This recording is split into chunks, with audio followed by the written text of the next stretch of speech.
नमस्कार मेरे प्यारे साथियों, स्वागत है आपका अपने YouTube चैनल पवन हिस्ट्री क्लासेज में।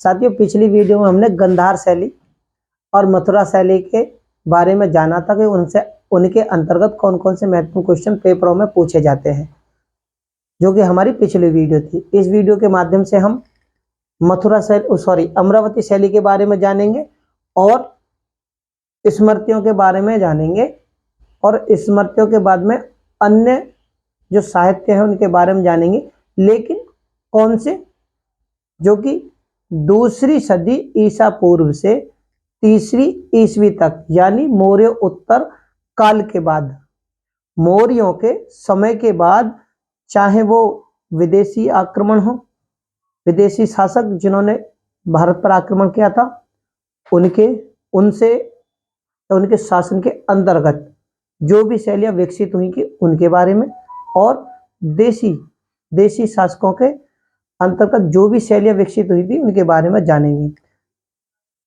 तो उनसे कुछ शैलियों के बारे में हमने पिछली वीडियो में जानकारी दी है, और इस वीडियो के माध्यम से हम अमरावती और स्मृतियों के बारे में जानेंगे कि कौन कौन सी शैलियों से कौन कौन से महत्वपूर्ण क्वेश्चन पेपरों में पूछे जाते हैं। तो ये मेरा जो इस वीडियो के माध्यम से समझाने का जो तात्पर्य है वो ये है कि ये दूसरी सदी ईसा पूर्व और तीसरी ईस्वी, यानी लगभग 500 वर्षों का समय, जो कि मौर्य उत्तर काल यानी मौर्यों के बाद के समय के बाद में जो भी शैलियां विकसित हुई थी उनके बारे में कौन कौन से महत्वपूर्ण क्वेश्चन पेपरों में पूछे जाते हैं उनके बारे में इस वीडियो के माध्यम से हम जानेंगे। तो मेरे प्यारे साथियों, शुरू करते हैं। शैली व स्मृतियों और अन्य रचनाएं। तो क्या है अमरावती शैली? क्योंकि हमने पिछली वीडियो में आपको गंधार और मथुरा शैली के बारे में बताया था कि उनके अंतर्गत कौन कौन से महत्वपूर्ण क्वेश्चन पेपरों में पूछे जाते हैं। उसके बाद में जो बचती है शैली वो है अमरावती शैली।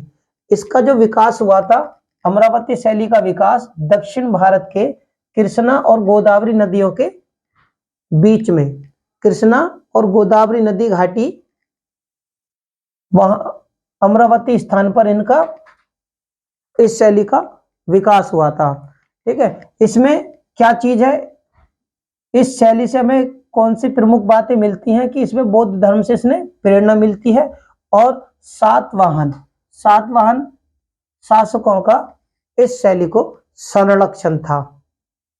सातवाहन शासकों का इस शैली को संरक्षण, और क्या है, इस शैली में स्तूप की बाढ़ और वेष्टनी संगमरमर की है। इस शैली की सबसे महत्वपूर्ण जो विशेषता है वो यह है कि इसमें जो हमें स्तूप मिले अमरावती में भी एक स्तूप मिला है, तो उसमें क्या है, उसका बाढ़ और वेष्टनी किस चीज की है, संगमरमर की। यह महत्वपूर्ण विशेषता है किसकी, स्तूप की।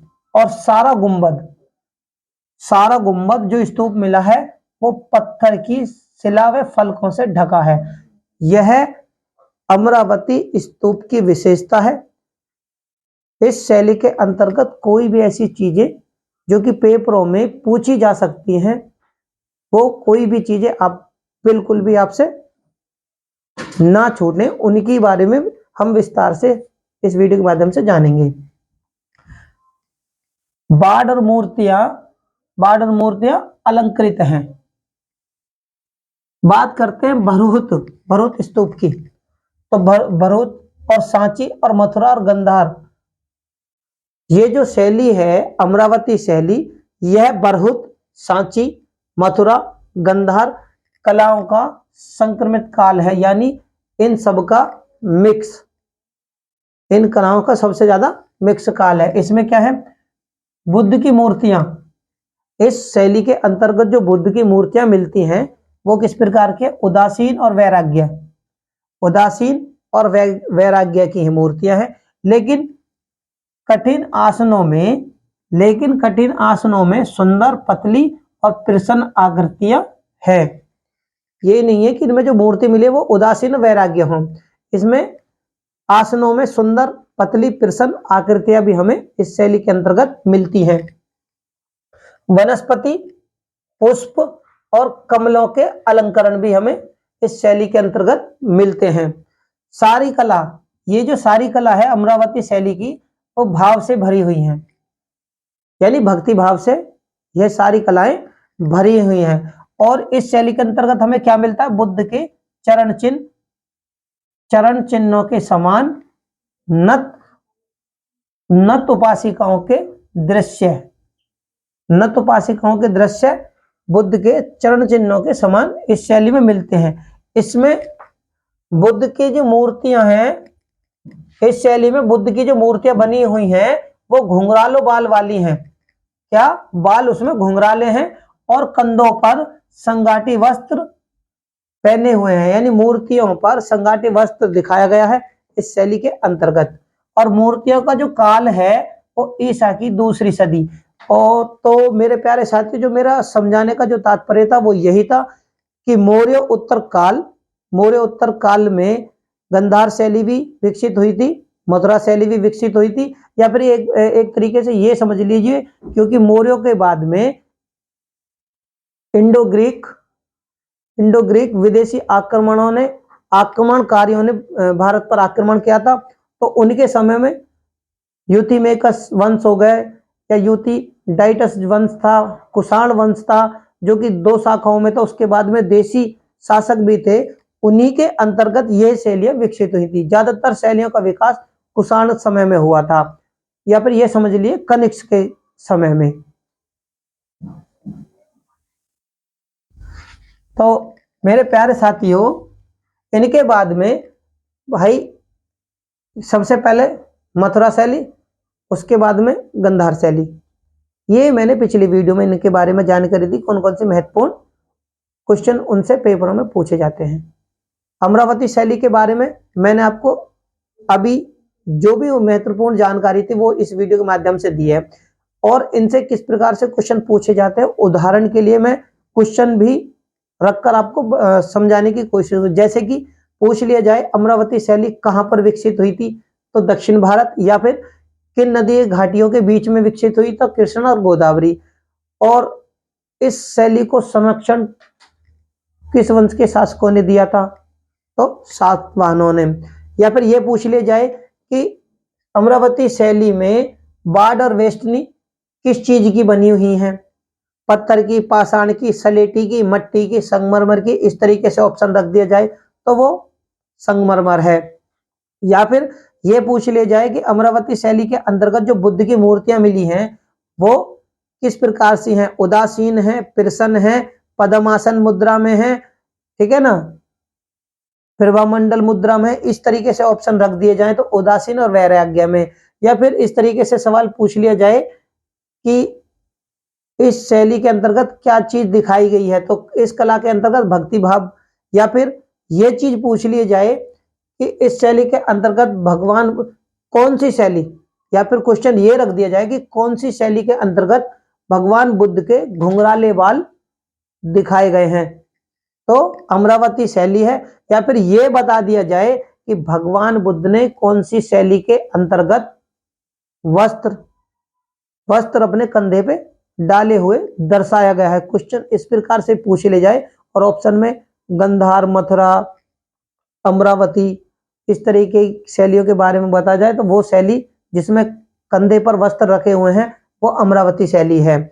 ये इसका समय क्या है? ईसा की दूसरी सदी, ईसा की दूसरी सदी। और मैं जो आपको जानकारी दे रहा हूं वो मौर्य उत्तर काल के बाद से, यानी दूसरी सदी ईसा पूर्व और ईसवी की बात करते हैं। उस समय मनुस्मृति और याज्ञवल्क्य स्मृतियां, क्योंकि अगर हम साहित्य की दृष्टि से देखें, साहित्य की दृष्टि से अगर हम देखते हैं तो वैदिक काल के बाद में हमारा साहित्य कई शाखाओं में विभक्त होता चला गया।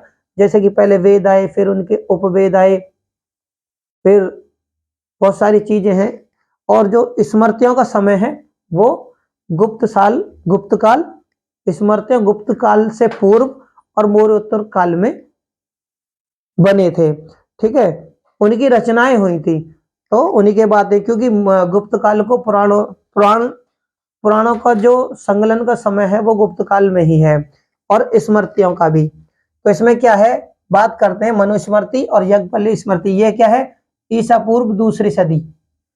क्योंकि मैंने अभी आपको जो जानकारी दी वो यही बार बार जो मैं ये चीज दोहरा रहा हूँ, वो ये इसलिए दोहरा रहा हूँ कि मौर्य उत्तर काल यानी मौर्यों के बाद के समय में जो भी महत्वपूर्ण शैलियां थी, सिक्के थे, उन्हीं के बारे में मैंने पिछली वीडियो में और इस वीडियो में इस वीडियो के माध्यम से समझाऊंगा, जो पिछली वीडियो से छूट गए थे। ठीक है, ये दूसरी सदी ईसा पूर्व के मध्यकाल। कौन सी, मनुस्मृति और याज्ञवल्क्य स्मृति। इसमें क्या है, इस स्मृति के अंतर्गत क्या है, पद्म पुराण में, इनमें मनु और याज्ञवल्क्य स्मृति में, पद्म पुराण में इनकी संख्या क्या बताई गई है, स्मृति की संख्या 36 बताई गई है। और वहीं पर वृद्ध गौतम में इनकी संख्या कितनी बताई गई है, 56 बताई गई है।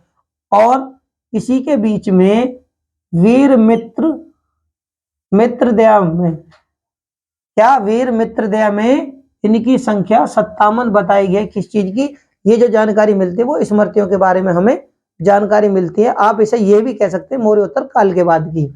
ठीक है, विष्णु स्मृति से हमें क्या जानकारी मिलती है कि इसके अलावा शेष स्मृतियां श्लोकों में है। यानी ये जो विष्णु स्मृति है इसके अलावा शेष स्मृतियां श्लोकों में है। विष्णु स्मृति श्लोकों में नहीं है, इसके अलावा सारी श्लोकों में है। ठीक है, उसमें क्या, इनकी भाषा क्या है, संस्कृत। इनकी भाषा संस्कृत। और क्या है, मनुस्मृति और याज्ञवल्क्य स्मृति मौर्योत्तर काल के स्रोतों की उपयोगी है। यानी कि अगर हमें साहित्य के बारे में अगर जानकारी सबसे अच्छी मिलती है तो वो मौर्योत्तर काल के बाद में मनु और याज्ञवल्क्य स्मृतियां देते हैं। इसमें क्या है, इन स्मृतियों में कौन सी प्रमुख घटनाएं हैं उनके बारे में जान लेते हैं, क्योंकि ये तो है नहीं कि पेपर मोटे मोटे स्तर से आ जाए। इनके अंतर्गत भी कौन कौन सी महत्वपूर्ण वाक्य हैं, ऐसी घटनाएं हैं जिनसे पेपरों में पूछा जा सकता है, उनके बारे में जानते हैं। क्या, इसमें वर्ण व्यवस्था में परिवर्तन।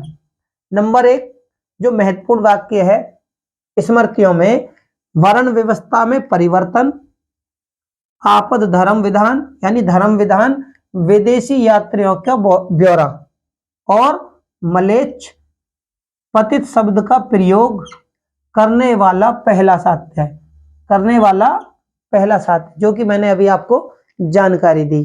तो इन स्मृतियों के अंतर्गत कौन कौन से महत्वपूर्ण वाक्य हैं, वो ये हैं कि मौर्योत्तर काल के जो उपयोग है जिनके बारे में, एक तो वर्ण व्यवस्था में परिवर्तन, धर्म विधान, विदेशी यात्रियों का ब्यौरा, मलेच्छ और पतित शब्द का प्रयोग करने वाला पहला साध्य है। इनके बारे में अगर क्वेश्चन पूछ लिया जाए तो आप बड़ी आसानी से आप जवाब दे दोगे। ठीक है, इसमें क्या है, इसकी जो रचना हुई थी वो शुंग काल में दूसरी सदी ईसा पूर्व में इसमें इसकी रचना। और इसमें क्या है, 61 वर्ण और वर्ण संकर जातियों की चर्चा है। इसके अंतर्गत हमें जो जानकारी मिलती है वो मिलती है कि 61 वर्ण संकर जातियों की इसके अंतर्गत चर्चा की गई है। और 8 प्रकार के विवाह यानी 8 प्रकार की शादियां, 8 प्रकार के विवाहों की इसके अंतर्गत चर्चा की गई है। और संपत्ति संबंधी अधिकार और धन के 2 प्रकार, एक मुखिया की मृत्यु होने पर उस पर किसका अधिकार होगा, मुखिया की अगर मृत्यु हो जाए तो उस पर किसका अधिकार होगा। ठीक है, और जो अधिकार होगा उसको किस नाम से जाना जाएगा, दाय भाग नियम उसको कहा जाएगा। बंटवारे का नियम, इसमें बंटवारे का नियम इसे क्या कहेंगे, उद्वाह या उघाट कहते हैं। तो मेरा जो समझाने का वो है कि इन स्मृतियों के अंतर्गत ये जो मैंने आपको जानकारी दी, जिनके बारे में हम जान रहे हैं, वो ये कि इनके अंतर्गत ये महत्वपूर्ण वाक्य हैं, इनसे संबंधित भी पेपरों में क्वेश्चन पूछे जा सकते हैं। दास प्रथा की चर्चा और दास प्रथा के साथ में एक तो दास प्रथा की चर्चा भी इसी में है और उनकी मुक्ति की भी चर्चा इसी में है। इसमें 7 प्रकार के दासों का वर्णन है। तो ये जानकारी किसमें है? मनुस्मृति में। हमें ये जो सारी जानकारी मिलती है वो मनुस्मृति के अंतर्गत मिलती है। याज्ञवल्क्य स्मृति से हमें क्या है? इसमें 10 प्रकार के याज्ञवल्क्य स्मृति हमें 10 प्रकार के दासों के बारे में जानकारी देती है। देखो भाई यहाँ पे जो है मनुस्मृति 7 प्रकार के दासों के बारे में जानकारी देती है। इंपॉर्टेंट चीज है, हो सकता है पेपरों में पूछ लिया जाए। और याज्ञवल्क्य स्मृति में हमें 10 प्रकार के दासों की जानकारी मिलती है। इसी प्रकार कौटिल्य ने 9 प्रकार के दासों की जानकारी दी है और नारद स्मृति में 15 प्रकार के। और ज्ञानेश्वर जो हैं, मिताक्षरा के जो लेखक हैं ज्ञानेश्वर, उन्होंने 15 प्रकार के दासों का उल्लेख किया है। इसी प्रकार अब हम इसके आगे जानते हैं कि इसमें 18 प्रकार के अपराधों की भी चर्चा है। अपराध कितने प्रकार के बताए गए हैं इसमें? 18 प्रकार के अपराधों की। और याज्ञवल्क्य स्मृति में क्या बताया? अपराधों का 15 प्रकार के अपराध उसमें हमें जानकारी मिलती है। और नारद स्मृति में हमें 10 प्रकार के अपराधों की जानकारी मिलती है। ठीक है। और मनुस्मृति में 13 प्रकार के। अब देखो, अब तक जो अपराधों की बात हुई, अब होती है संस्कारों की। तो मनुस्मृति में जो संस्कार मिलते हैं 13 प्रकार के, जिनमें से 9 संस्कार प्रचलन में है। 9 संस्कार प्रचलन में है। इसी प्रकार अगर हम याज्ञवल्क्य स्मृति में 16 संस्कार, मनुस्मृति में 13 संस्कार थे और याज्ञवल्क्य स्मृति में 16 संस्कार हैं। लेकिन मनु के 9 संस्कार प्रचलन में है, बाकी नहीं है। इसी प्रकार मनु और याज्ञवल्क्य में नियोग प्रथा का आलोचना की है। यह जो स्मृतियां हैं, नियोग प्रथा वो होती है जो कोई विधवा औरत अपने देवर से या अपने किसी संबंधी से संतान प्राप्ति के लिए जो भी संबंध स्थापित करते हैं, जिनसे उन्हें संतान की उपलब्धि होती है, वो नियोग प्रथा कहलाती है। तो इसकी आलोचना किसने की है? मनु और याज्ञवल्क्य स्मृति ने इसकी आलोचना की है। और याज्ञवल्क्य क्या कहते हैं? पुत्र और विधवा को संपत्ति का अधिकार देते हैं। भाई नियोग प्रथा की आलोचना करते हैं, लेकिन पुत्र और विधवा को, जो विधवा है, मुखिया की जो विधवा होती है, उसको संपत्ति का अधिकार याज्ञवल्क्य स्मृति में दिया गया है। अन्य रचनाओं की बात कर लेते हैं, उस समय की अन्य रचनाएं। मेरे प्यारे साथियों, ये तो रचनाएं हो गई उनसे संबंधित जो 2री सदी ईसा पूर्व से 3री सदी ईसवी तक। एक तरीके से ये समझ लिया, मौर्य उत्तरकाल, मौर्यों के बाद के काल की, चाहे वो कोई से भी शासक थे जिन्होंने उस समय भारत पर शासन किया, ये सारे वाक्य उसी समय के घटित हैं। उसी समय गंधार, मथुरा और अमरावती शैलियों का विकास भी हुआ था और उसी समय ये स्मृतियों का काल भी, यानी स्मृतियों की रचनाओं का काल भी चल रहा था। अब अन्य रचनाओं की बात करते हैं। जो अन्य रचनाएं हैं वो उसी समय की हैं, मौर्योत्तर काल के। तो इसमें क्या है? भास ने 13 रचनाओं का उल्लेख किया था। अन्य रचनाओं की हम बात करते हैं उस समय की, तो भास की 13 रचनाएं हैं। 13 रचनाओं में मौर्योत्तर काल के स्रोतों की जानकारी हमें मिलती है। यानी कि मौर्योत्तर काल जानने के स्रोत के रूप में हम इनकी व्याख्या कर सकते हैं।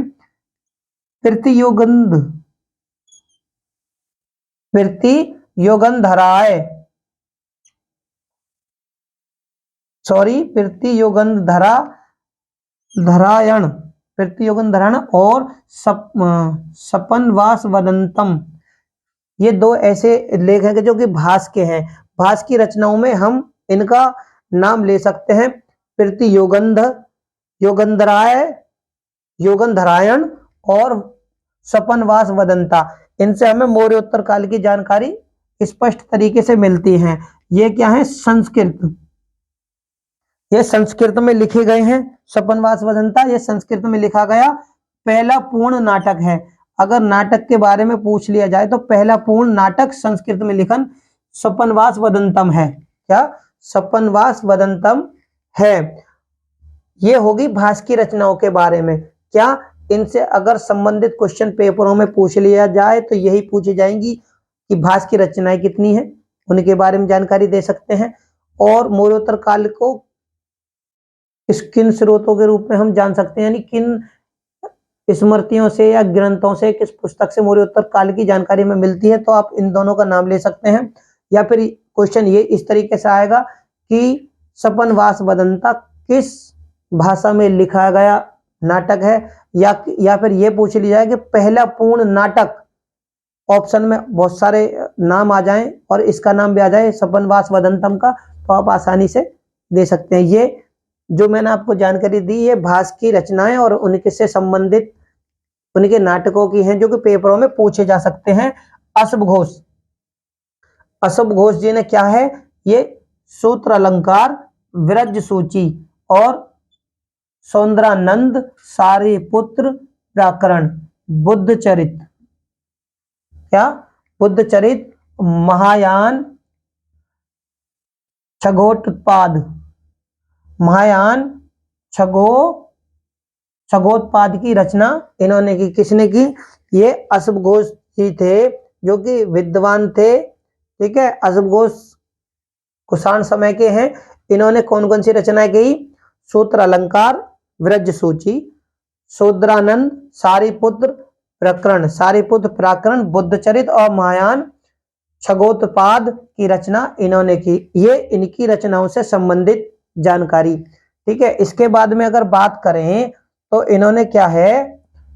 शूद्रानंद, शूद्रानंद में क्या है? बुद्ध के भाई नंद नंदिनी पत्नी व सुंदरी।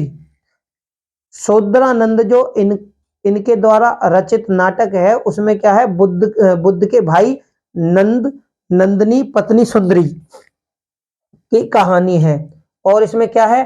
बुद्ध चरित में क्या है? बुद्ध की जीवनी है। इनके नाटक बुद्ध चरित में क्या है? बुद्ध की जीवनी। और जाति व्यवस्था की आलोचना, जाति व्यवस्था की आलोचना।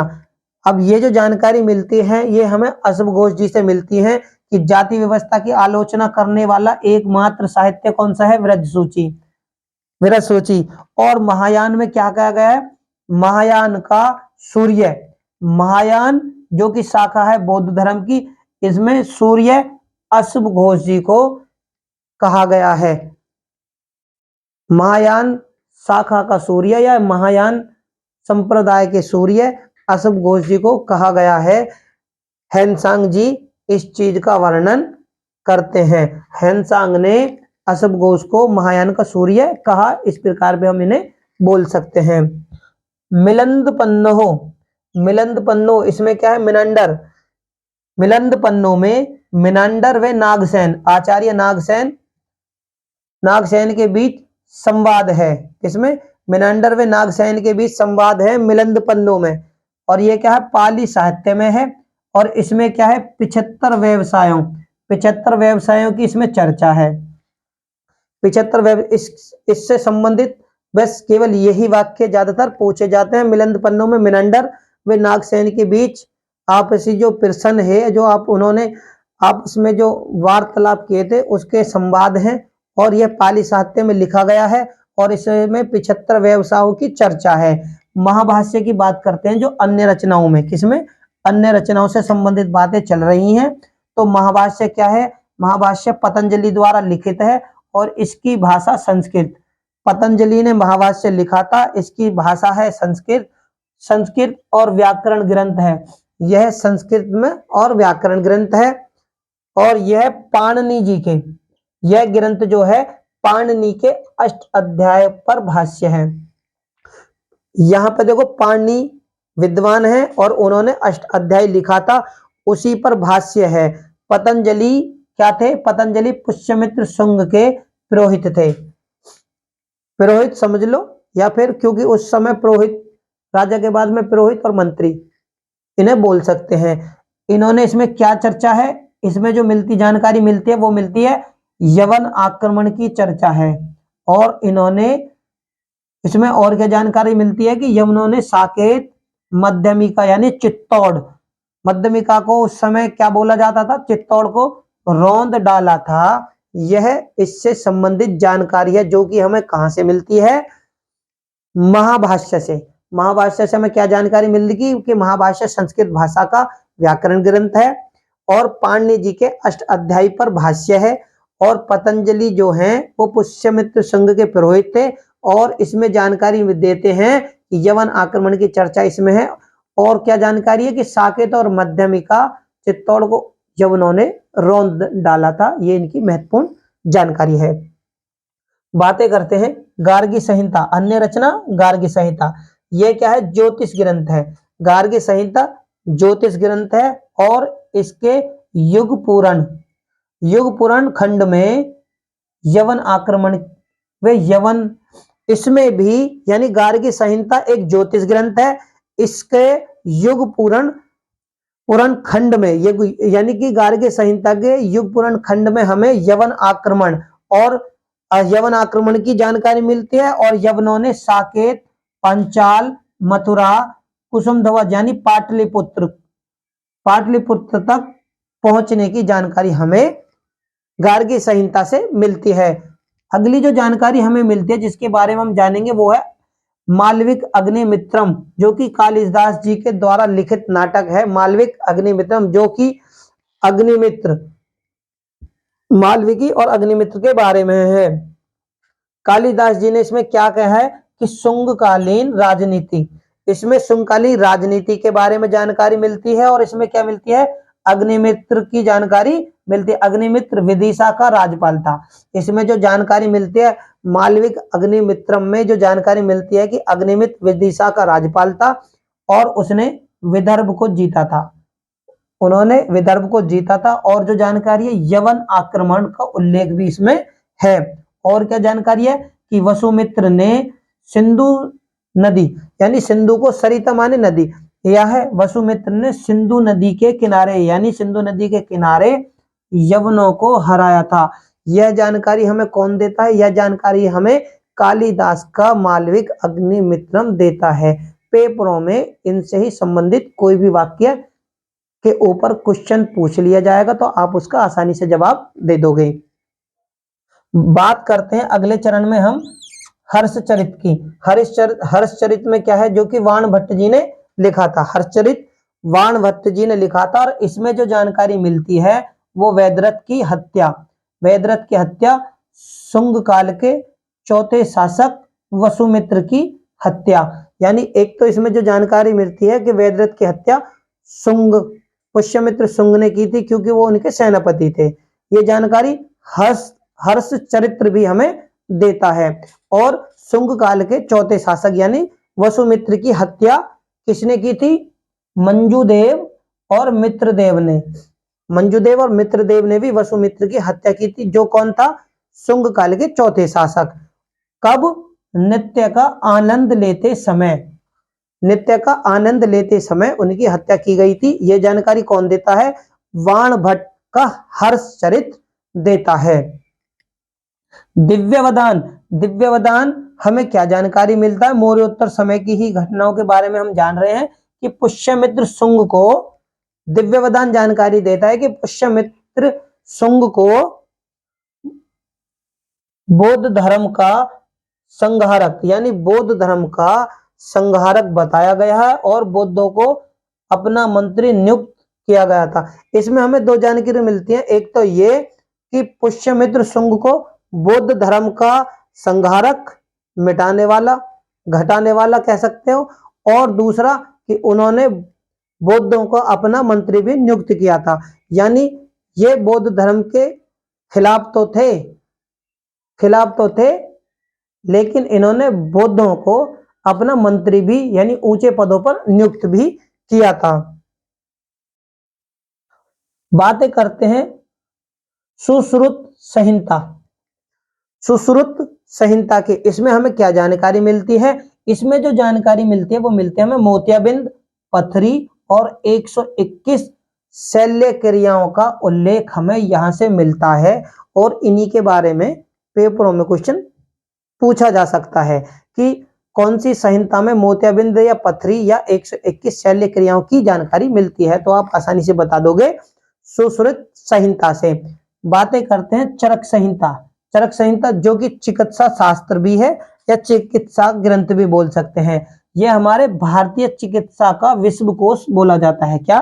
भारतीय, यह हमारे भारतीय चिकित्सा का विश्वकोश भी बोला जाता है। इसमें क्या है? इसमें है ज्वर यानी बुखार, कुष्ठ, मिर्गी, यक्षमा, है ना, भेद व उपभेद का वर्णन। इससे हमें चरक संहिता से हमें क्या जानकारी मिलती है? एक तो ये विश्वकोश है चिकित्सा का और इसमें ज्वर, कुष्ठ, मिर्गी, यक्षमा, उसके भेद व उपभेदों का वर्णन हमें इससे मिलता है। और थेरावली, थेरावली क्या है? ये 14वीं सदी का ग्रंथ है भाई। मेरुतुंग इसके लेखक हैं। 14वीं सदी यानी कि उस समय तुर्क आक्रमणकारियों यानी सल्तनत काल का समय, ठीक है, उसमें लिखा गया है। और ये किस लिए विशेष है? क्योंकि उस समय आने पर भी इसमें क्या चीज मिलती है? उज्जैनी के शासकों की वंशावली, उज्जैनी के शासकों की वंशावली और पुष्यमित्र का उल्लेख। यानी शुंग काल के जो शासक थे पुष्यमित्र शुंग की जानकारी हमें थेरावली से मिलती है। तो इसलिए इसमें क्या है कि 30 वर्षों तक उन्होंने शासन किया, 30 वर्षों तक उन्होंने शासन किया। यह जानकारी हमें कौन देता है? थेरावली, थेरावली देता है। हो सकता है इस तरीके से क्वेश्चन पूछ लिया जाए कि कौन सी सदी का थेरावली, कौन सी सदी का ग्रंथ है जिसमें 30 वर्षों तक पुष्यमित्र शुंग को शासन करते हुए बताया गया है। तो आप उसका जवाब दे देंगे थेरावली, समय 14वीं सदी का। किसने लिखा था? मेरुतुंग जी ने। तो मेरे प्यारे साथियों, ये जो मैंने आपको जानकारी दी ये मौर्य उत्तर काल से और यानी 2री सदी ईसा पूर्व से 3री सदी ईसवी तक की जानकारी थी। क्योंकि पिछली वीडियो में मैंने और शैलियों के बारे में मैं पिछली वीडियो में जानकारी दे चुका हूं। जो जानकारी बची थी वो इस वीडियो के माध्यम से मैंने आपको पहुंचाने की पूरी कोशिश करी है।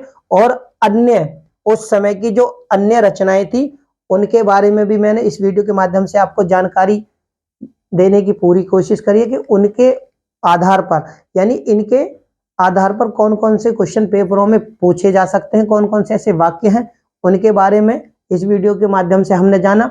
मेरे प्यारे साथियों, उम्मीद करता हूं आपको 2री सदी ईसा पूर्व से 3री सदी ईसवी तक जो भी शैलियां हैं या अन्य रचनाएं हैं और उनके अंतर्गत कौन कौन से ऐसे वाक्य हैं जो कि पेपरों में पूछे जा सकते हैं, उनकी जानकारियां इस वीडियो के माध्यम से हमने जानी। तो मेरे प्यारे साथियों, अगर मेरी वीडियो आपको अच्छी लगे तो इसे लाइक, शेयर और चैनल को सब्सक्राइब करना ना भूलें और बेल आइकन को दबाना ना भूलें ताकि मेरी कोई भी वीडियो आपको आसानी से मिल जाए। मैंने डिस्क्रिप्शन बॉक्स में लिंक दिया हुआ है, आप उन पर जाकर मेरी पिछली वीडियो को देख सकते हैं। धन्यवाद।